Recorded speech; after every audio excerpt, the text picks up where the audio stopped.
유저 여러분이 계신 이곳은 트랙 1 건축건설 트랙입니다. 네 번째 순서로 건축 실무에서의 다양한 스케치업 활용에 관한 발표 시간입니다. 스케치업을 건축 실무에서 다각적으로 활용하실 수 있는 방법과 포토샵이나 렌더링 솔루션 등 다양한 소프트웨어와 연계를 통해 프리젠테이션의 완성도를 향상시키는 효과를 제시해 드릴 것입니다. 희림종합건축사사무소 박성모 전무이사님을 무대로 모시겠습니다. 여러분 따뜻한 박수로 맞아주시기 바랍니다.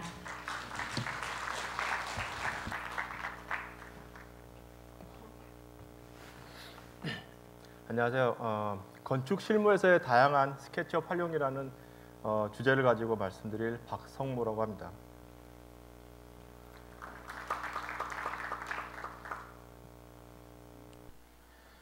간단히 제 소개를 드리도록 하겠습니다. 제가 스케치업과 인연을 맺은 건 2003년부터였습니다. 그 당시 제가 미국에서 TRO 정 브레넌과 그리고 캐논 디자인이라는 미국 설계회사에서 건축 디자이너로서 실무를 했었고 디자인을 진행하면서 스케치업과 실험하면서 가장 많은 시간을 보낸 그런 시절이었습니다. 현재는 희림종합건축사사무소에서 해외 프로젝트를 진행하고 있으며 고려대학교에서 이제 겸임교수로 설계 과목을 스케치업을 이용해서 지금 가르치고 있습니다. 네이버 카페 스케치업을 넘어서는 제가 2007년에 시작한 온라인 스터디 모임이었고요. 처음 카페를 시작하게 된 계기는 미국에서 이제 건축 실무에 대해서 이제 스케치업을 적용하면서 어려웠던 점들, 특히 스케치업은 이제 퀄리티가 좀 많이 낮다라고 하는 사람들의 그 선입견을 깨고 저와 회원들의 그 노하우를 공유하고자 했습니다. 지금도 과연 아빠라는 아이디로 운영을 하고 있습니다. 2007년에 이제 미국에서 이제 처음으로 스케치업 렌더링 플러그인 포디엄이 소개가 되어서 스케치업에서 가장 필요했던 그런 렌더링이 가능하게 되었고요. 그 후로는 스케치업용 V-Ray가 나오면서 국내에서 이제 V-Ray 사용법에 대한 폭발적인 이제 관심이 늘어났죠. 그래서 그 시절에는 이제 스마트폰이 없었을 때라 컴퓨터 화면만이 이제 정보를 공유할 수 있는 그런 유일한 수단이었습니다. 그래서 저희 카페에서는 이러한 유저들의 갈증을 좀 해결하기 위해서 지식의 공유라는 슬로건을 통해 이제 공부하는 온라인 동호회를 함께 커가던 시절이었고요. 작년에는 그간 이제 10년간의 카페 운영을 기념하고 정리하는 차원에서 모델링과 렌더링, 포토샵, 리터칭 등의 그런 노하우와 그리고 3D 프린팅까지 활용을 보여주는 그런 책을 한 권 출간했습니다. 그러면 건축 실무에서 스케치업이 가장 많이 쓰이는 이유가 뭘까요? 스케치업의 장점이라면 이제 건축에 최적화된 모델링과 그리고 빠른 결과물 작성 그리고 직관적인 사용법을 들 수가 있는데요. 다른 모델링 툴에서는 볼 수 없는 그런 아날로그적인 스타일을 좀 많이 들 수가 있을 것 같습니다. 그 밖에 이제 루비를 사용해서 최근에는 루비를 사용한 그런 빔 활용 그리고 3D 프린팅까지 폭넓게 이제 건축적으로 사용이 가능한데요. 물론 좀 더 다양한 이제 건축적인 프레젠테이션을 연출을 하려면 포디엄과 브레이 같은 렌더링 툴 그리고 포토샵, 일러스트레이터 같은 그래픽 툴의 그런 사용이 필요하겠죠. 제가 스케치업을 접한 이후로 이제 스케치업 결과물은 이제 유치하다라고 하는 많은 그런 사람들의 선입견을 깨고자 스케치업의 표현 능력을 이제 다양한 방법의 응용을 통해서 건축 실무상에 맞게 건축가의 생각을 전달하고자 그렇게 노력을 많이 했습니다. 건축 디자인 컨셉을 설명하는 다이어그램에서 이제 사용할 때도 있었고요. 기획 단계에서 이제 실물 모형 대신 사용할 때도 있었고, 계획 단계에서는 디자인 아이디어를 좀 더 명확하게 구체화하여 그 건축 시스템 및 재질을 표현하고자 사용을 많이 했고, 또 시공 단계에서는 공사 편의를 위한 설명 자료로 이제 이용을 하기도 했습니다. 지금부터 이제 보시는 예제들은 그동안 제가 건축 실무에서 작업을 하면서 응용한 다양한 프레젠테이션들입니다. 말씀드렸듯이 제가 컨셉 단계에서는 이제 매스 스터디를 통해서 이런 건축 프로그램과 형태, 그리고 주변 대지와의 관계, 그리고 건물의 동선 등을 그리고 기능을 설명하게 사용을 했었고요. 이 프로젝트의 경우는 기존 건물의 증축, 기존 병원에 있는 증축 프로젝트였는데요. 이런 수채화 표현 기법을 통해서 건축 컨셉과 새로운 디자인에 대한 설명을 하기도 했습니다. 이런 디자인 컨셉 작업은 이제 항상 시간과의 싸움이죠. 그래서 클라이언트는 새로운 이제 프로젝트에 대한 기대로 인해서 항상 짧은 시간에 많은 대안들을, 디자인 대안들을 보기를 원합니다. 따라서 그 기대를 충족시키기 위해서 이런 표현 기법들은 시간 대비 최고의 효과를 보여주고 항상 부족한 작업 시간, 여러분들 작업할 때 항상 부족한 작업 시간을 느낄 수 있을 텐데 좀 시간 대비 작업 시간을 좀 보완을 해줄 수 있는 그런 기법이어서 많이 사용을 했습니다. 미국 클라이언트들은 아무래도 이런 표현의 아날로그적인 이미지를 더 좋아했기 때문에요. 제가 해외 프로젝트를 진행할 때 좀 많이 좀 사용을 했었습니다. 이번 예제는 계획 설계 단계에서 이제 스케치업의 디테일한 모델링을 통해 인면의 구성을 테스트한 작업인데요. 좀 과한 그림자를 적용을 해서 인면의 깊이감을 좀 표현했고 반복되는 인면의 한 부분에 대한 옵션을 스타디를 한 부분으로서 이제 스케치업은 건축의 디자인에 필요한 그런 재질과 그림자 기능을 자체적으로 가지고 있기 때문에 다양한 옵션 디자인 스타디가 가능하죠. 이번 예제는 제가 병원 프로젝트를 미국에서 진행하면서 이제 건축주에게 보여준 최종 디자인안인데요. 테라코타와 이제 뒤쪽에 중간에 보시는 그 메탈 패널을 사용한 재질을 예측해서 V-ray 렌더링을 사용했고 포토샵 리터칭으로 이제 작업한 최종 투시도고요. 이게 보시는 게 이제 최종적으로 준공 사진입니다.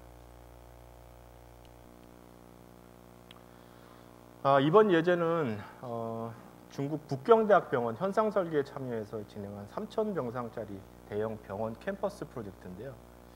처음 건축 컨셉부터 모델링 그리고 결과물까지 제가 스케치업으로 작업해서 진행한 프로젝트로 디자인과 이 모델링 꼬박 한 2주 정도 작업을 밤새우면서 했던 그런 프로젝트였어요. 좀 보여드리는 이유는 디테일한 이 모델링을 통해서 특별히 다른 프로그램을 같이 사용하지 않고도 스케치업만으로도 훌륭한 조감도를 만들어낼 수 있는 그 좋은 예로서 한번 보여드리는 거고요. 같은 프로젝트로 이제 진입 광장을 이제 보여주는 투시도입니다. 그래서 이런 디테일한 계단이나 수평 수직 루버를 좀 디테일하게 모델링했고 거기에 대한 스케치 모델링과 그림자 표현으로 건물의 입체감을 좀 나타내도록 이렇게 노력을 했던 프로젝트입니다. 이번 예제는 제가 포토샵의 필터를 좀 이용해서 그 포토샵의 필터 중에 Find Edge라는 필터가 있을 겁니다. 그래서 그 라인을 좀 추출해내서 라인을 좀 강조하고 좀 다른 부분은 좀 더 부드러운 효과를 내고자 했던 그 프레젠테이션 예제고요. 이번 예제는 제가 스케치업은 인테리어 디자인을 할 때도 많이 사용을 했습니다. 그래서 이 프로젝트는 병원 프로젝트를 할 때 이제 좁은 공간에 대한 아이디어를 이제 부분 모델링을 통해서 표현한 것으로 이 답답한 병원 로비 공간에 이제 전면 유리를 써서 개방감을 높이고자 한 그 아이디어를 클라이언트한테 보여주고자 한 그 그림인데요. 수채화 효과라는 이미지를 조금 도입을 해서 만든 이미지고요. 이 예제는 오늘 뒷부분에 잠깐 제작 과정을 저한테 보여드리도록 하겠습니다. 또 다른 인테리어 프로젝트인데요. 보통 스케치업으로 인테리어를 디자인하게 되면 그림자 적용이 좀 어렵기 때문에 결과물이 좀 많이 평면적이죠. 그래서 스케치업 투시도에 포토샵을 이용해서 천장 그리고 바닥, 벽면과 유리 난간 쪽에 이제 그라데이션을 적용해가지고 벽과 천장에 조명을 추가해서 약간의 리터칭을 해서 입체감을 좀 살린 이미지로 이제 소개를 시켜드리고요. 이것 또한 그 포디엄 렌더링을 사용하고 그리고 스케치업 라인을 합성해서 표현한 그런 복층 공간의 인테리어 디자인 설계입니다. 다른 디자인 분야도 마찬가지지만 이제 건축 디자인 또한 이제 시간과의 싸움이죠. 그래서 수많은 대안과 이제 수시로 바뀌는 그 건축주의 요구를 만족시키기 위해서는 이 스케치업은 최고의 건축 디자인 툴이라고 생각합니다. 그래서 제가 건축 실무를 하면서 스케치업으로 수행했던 그런 성공적인 프로젝트들을 소개를 시켜드리겠습니다.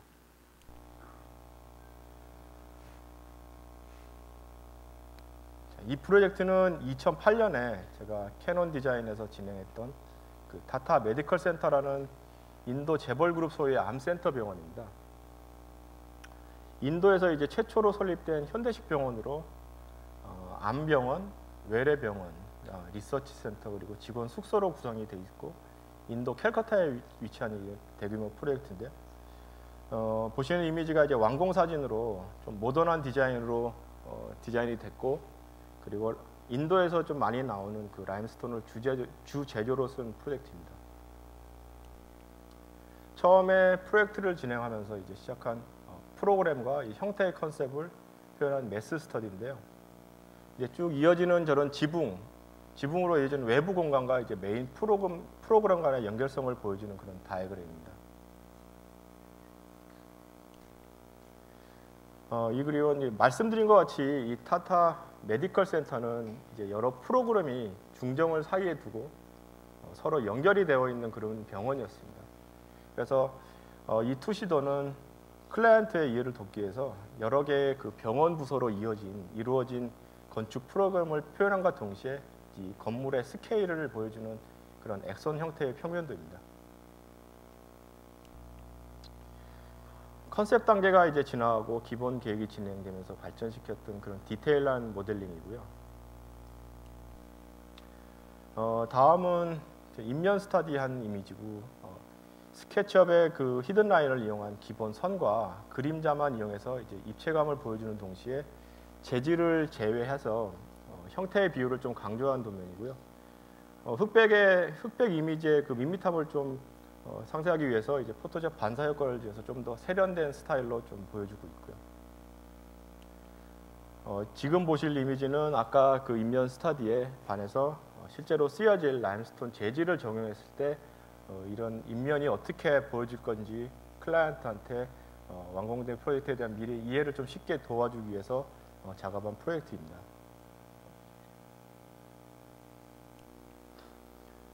이것도 마찬가지로 이 건물의 이제 중요한 컨셉 중에 하나인 이 중앙 계단 부분과 그 에이트리움 부분 이쪽을 표현한 이제 내부 공간을 설명하는 그 단면도고요.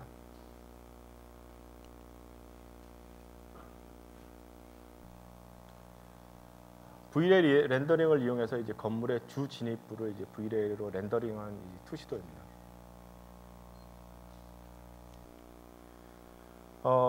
실제 이제 실시 설계 단계에서는 이제 건물의 일부분을 따로 제가 모델링을 해가지고 실제 시공하는 돌 마감과 이제 창호 시스템을 따로 미리 시뮬레이션해서 본 렌더링 이미지로 이제 건축주의 그 이해를 돕기 위해서 이제 따로 만들었던 이미지입니다.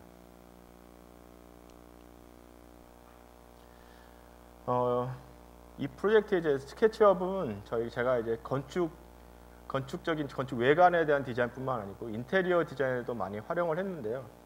아래쪽 이미지들이 이제 병원의 공용 공간인 로비 그리고 환자 대기실의 인테리어 디자인 컨셉이고요. 위쪽에 보시는 사진이 이제 실제 완공 후에 실제로 지어진 환자 대기실입니다. 그래서 이 프로젝트를 제가 진행할 때 스케치업을 컨셉부터 인테리어 디자인까지 다 활용을 했다는 것을 보여드리려고 지금 소개를 시켜드린 거고요.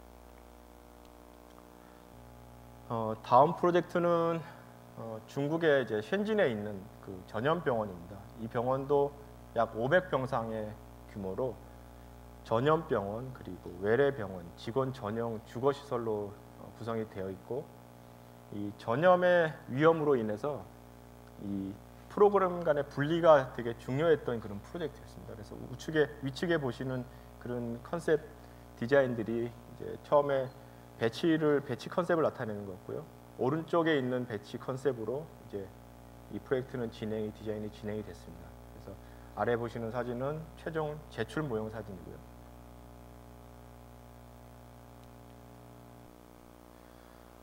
첫 번째 단계로 이제 경사진 대지 모형과 각 프로그램의 규모에 맞게 전체 캠퍼스의 매스 스터디로 이제 프로그램별로 다른 색으로 구분이 돼서 설계를 진행을 했고요. 그다음 두 번째 단계로서 이제 주요 시설들의 디자인이 들어가기 시작했습니다. 그래서 병원 디자인뿐만 아니고 병원 캠퍼스의 도로 시스템이나 진입 광장의 컨셉도 조금씩 보이기 시작하는 단계고요. 이제 세 번째 단계로 이제 전염병원, 외래병원, 주거시설로 이루어진 각 건물들의 디자인이 최종적으로 완성이 된 조감도입니다. 이 그림들은 이제 최종 단계에서 아까 그 전 단계에서 이제 디자인된 스케치업 모델링을 베이스로 실제 매터리얼을 넣어서 CG로 최종 제출한 작품이고요. 왼쪽에 보시는 게 그 병원 캠퍼스 내 리서치 센터와 병원 행정동을 보여주는 건물 투시도입니다. 이번에 말씀드릴 내용은 스케치업 스타일과 포토샵 리터칭 부분입니다. 건축 스케치는 건축가와 클라이언트가 이제 서로 아이디어를 공유하고 쉽게 사용이 되었고, 그리고 또 건축적인 생각을 그림으로 표현해서 상대를 이해시키고 소통시키기 위한 도구죠. 건축 스케치에는 이제 기본적으로 연필, 펜, 색연필, 마커 주로 이제 전통적으로 많이 사용이 됐었고, 유명 건축가들은 자신만의 이제 고유한 그런 스케치 스타일을 가지고 있습니다. 좌측에 보시는 것 같이 프랭크 게리는 단순한 선으로 건축 형태를 저렇게 나타내고요.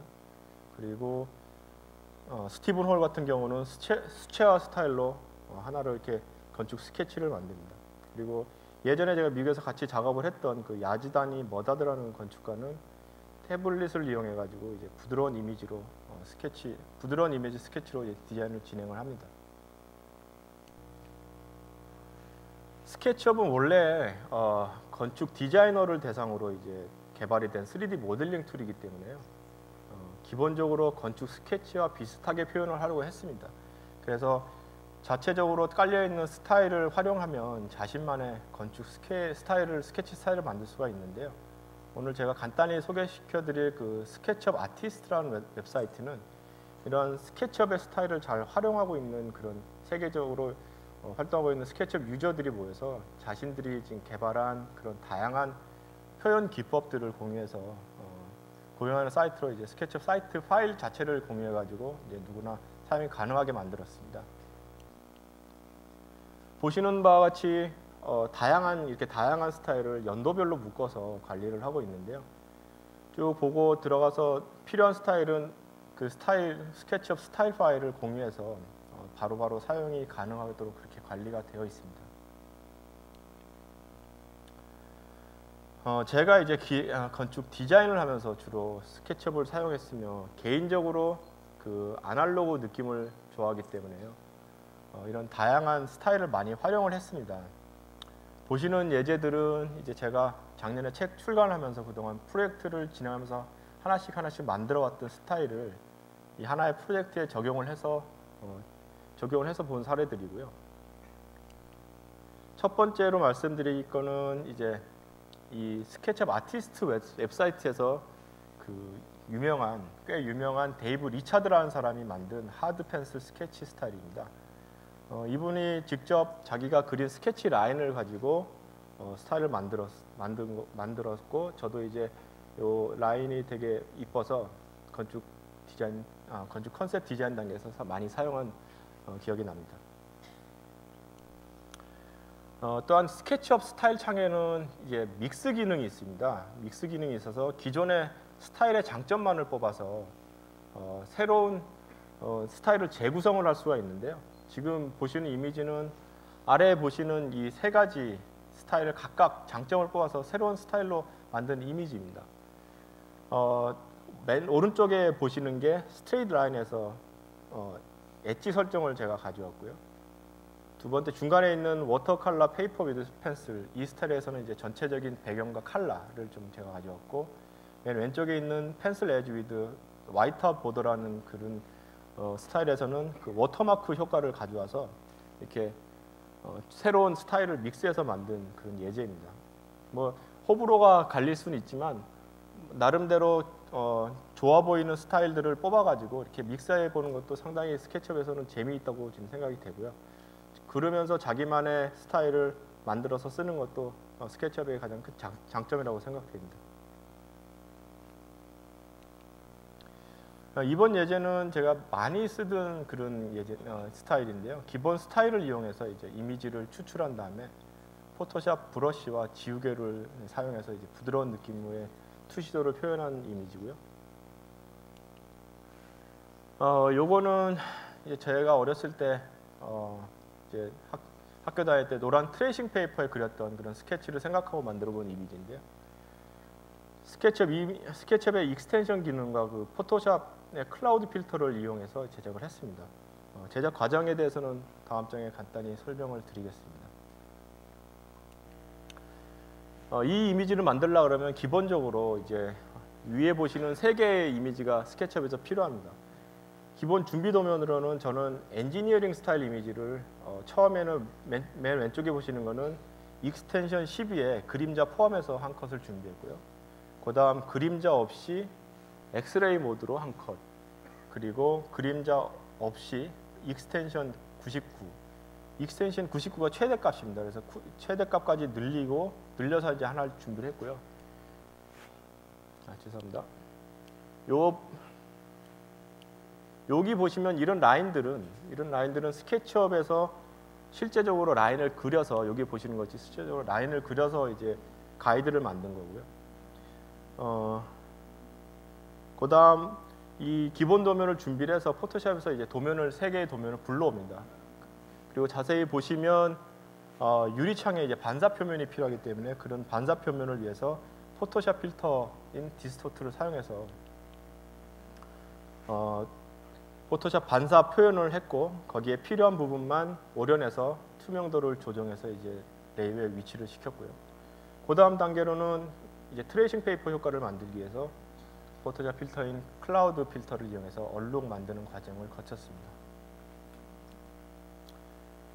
그리고 이제 그 노란 옐로우 트레이싱 페이퍼인 그 레이어를 적용해서 레이어 블렌딩과 멀티플라이를 적용해서 최종적으로 완성을 한 이미지입니다. 다음은 인테리어 디자인에 사용했던 이 스퀘어 효과에 대해서 이제 간단히 말씀을 드리면요. 기본 도면으로는 위에 보시듯이 이제 간단한 스케치업 모델링 후에 히든 라인 모드에 이제 지터와 그림자를 켠 이미지가 하나 필요하고요. 그리고 그림자가 없는 이미지, 그리고 다음은 재질은 적용이 됐지만 라인이 없는 이미지 3개를 준비를 하셔야 됩니다. 여기서 제일 중요한 거는 이제 그림자가 있는 이미지인데요. 포토샵에서 저 이미지들을 다 불러와서 그림자가 있는 이미지를 가장 위쪽에 위치시켜서 레이어 순서를 정리하게 됩니다. 그 다음 지우개 툴과 그 스퀘어 브러쉬를 이용해 가지고 그 색깔이 나올 부분만 지우기 시작하고요. 그 지우개 툴과 크기의 투명도를 조정해서 원하는 표현이 나올 때까지 계속 과정을 반복하면 됩니다. 그 다음에 필요한 부분에 이제 나무 이미지를 추가해서 프레임을 만들고요. 그 다음 전체적으로 흰색 레이어를 추가해 가지고 비네트로 가장자리를 정리해서 완성하는 과정을 거치면 됩니다. 다음은 3D 프린팅 활용에 대해서 말씀드리겠습니다. 잠깐 작년에 제가 출간한 책 얘기를 드리겠는데요. 작년은 제가 만든 그 비욘드 스케치업이라는 카페를 시작한 지 10년이 되는 해였습니다. 그 스케치업을 넘어서라는 카페는 그 제목 그대로 이제 스케치업 한계를 뛰어넘고자 하는 목적에서 시작을 했고, 그동안 스케치업 모델링과 렌더링을 활용한 그 프레젠테이션 방법에 대해서는 어느 정도 성과를 이뤘다고 생각을 했습니다. 하지만 이 새로운 시대에 이제 스케치업의 활용도를 좀 극대화할 수 있는 방법에 대해서 계속 고민을 해오고 있었는데요. 그때 제 눈에 들어오던 것이 바로 3D 프린터였습니다. 3D 프린팅은 세 가지 과정으로 이루어집니다. 첫 번째는 모델링 과정으로 출력하고자 하는 그 형태를 다양한 3D 모델링 소프트웨어를 이용해서 3D 데이터화하는 과정이고요. 두 번째는 3D 프린트가 3D 데이터를 인식할 수 있게 큐라라는 그런 슬라이싱 프로그램을 이용해서 실제 출력을 하는 과정입니다. 그리고 세 번째는 그 3D 프린터로 출력된 결과물을 후처리와 후가공을 통해서 최종 완성을 하는 것인데요. 우리 스케치업 유저들은 그 스케치업 모델링이 이미 가능하기 때문에 그 슬라이싱을 이용한 그런 실제 모형을 출력하는 방법만 배우면 그 또 하나의 강력한 3D 프린팅 사용 능력이 생기는 겁니다. 그래서 이 일련의 과정을 하나로 연결한 것이 작년에 제가 출간한 책이고요.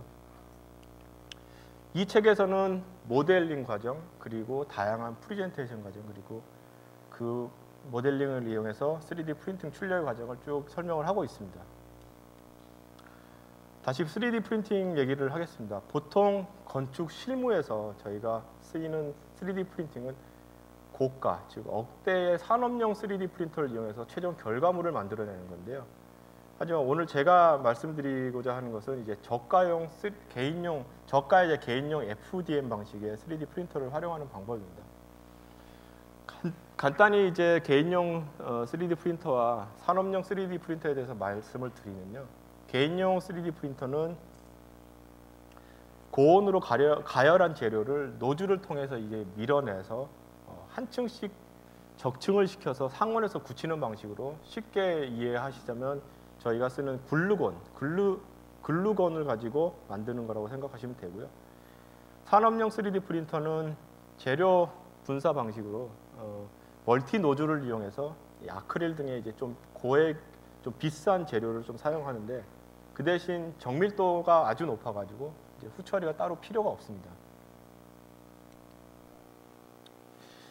이 3D 프린터, 개인용 3D 프린터를 활용하기 위해서는 이제 몇 가지 특성을 알아야 되는데요.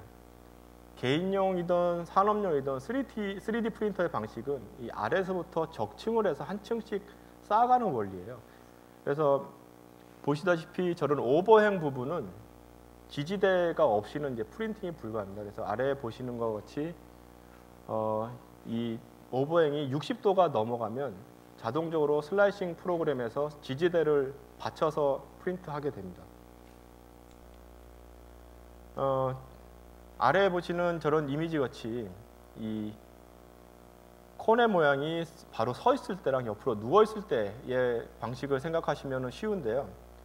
왼쪽에 눕혀 있을 때는 이 받쳐주는 게 없기 때문에 다 오버행으로 인식을 해가지고 아래와 같이 저렇게 다 서포터 지지대가 생기기 시작합니다. 그래서 시간도 많이 걸리고 재료도 많이 사용을 하게 되죠. 그래서 제가 이 프로젝트를 할 때 3D 프린팅을 이용하려고 했던 것이 이제 출력물의 방향을 바꿔서 이제 최소한의 지지대를 없애는 방향으로 그렇게 연구를 좀 했습니다.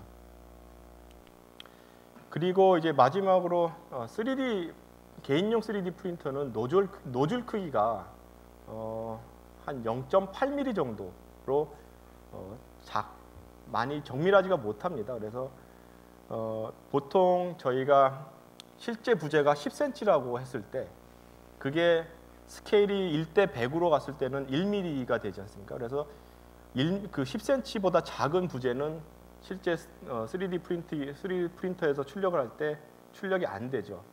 그렇기 때문에 좀 작은 부분들은 모델링 수정을 통해서 난간 부재 사이즈를 좀 키워야 되는 그런 상황입니다. 그래서 저 프로젝트를 보시면 저런 난간이나 그런 좀 디테일하고 좀 작은 부분에 대해서는 좀 사이즈를 키워서 다시 작업을 해야 되겠습니다. 간략하게 3D 프린팅 과정을 설명을 드리면요. 스케치업 모델링을 하고 그 다음 모델링 분석을 통해서 3D 프린팅이 가능한 부분을 분리를 합니다. 그리고 가정용 3D 프린터에 맞게 모델링을 수정을 하고요. 사이즈도 물론 바꿔야 되고요. 그 다음 큐라라는 슬라이싱 프로그램을 이용해서 3D 프린터로 전송을 하는 과정을 거칩니다. 그리고 각 부분을 이렇게 프린팅을 해가지고 조립 및 후가공을 거쳐서 모델 완성하는 그런 과정을 거치게 되죠.